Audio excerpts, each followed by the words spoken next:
2 రోజులు తెలంగాణ పాలిటిక్స్, 2 రోజులు AP politics, మళ్ళీ 2 రోజులు నేషనల్ పాలిటిక్స్ వేసి సండే రోజు వీక్లీ ఆఫ్ తీసుకుంటున్న మన పాల్ కాక ఇప్పుడు ఎలక్షన్ షెడ్యూల్ వచ్చినాక రోజుకు 24 గంటలు పనిచేస్తున్నాడు. ఇలా హైదరాబాద్ లో ఉంటే రేపు విశాఖ, ఎల్లుండి విజయవాడ, కంటికి గనవడకుండా తిరుగుతున్నాడు. మరి అలా ఎక్కడ ఉన్నాడో ఏం మాట్లాడతాడో ఒక్కసారి అరుచుకుందాం. పాల్ సార్ నమస్తే. సార్ నేను వాణిని గుర్తుపట్టలేదా? కొత్త మనిషిని చూసినట్టు చూస్తున్నారు. సాడ్ న్యూస్ ఏంటంటే సాడ్ న్యూసా? అయ్యో ఎవరికి ఏమైంది సార్? చాలా విషయాలు ఉన్నాయి. వామ్మో వద్దు సార్, నా చెవులతోని బ్యాడ్ న్యూస్ సాడ్ న్యూస్ వినలేను.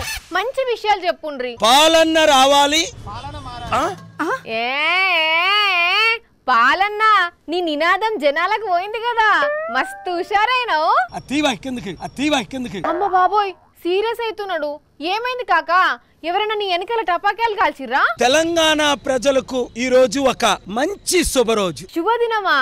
ఏందే అన్నా, జల్దిగా చెప్పు చెప్పు ప్లీజ్. నేనైతే నిద్రపోను.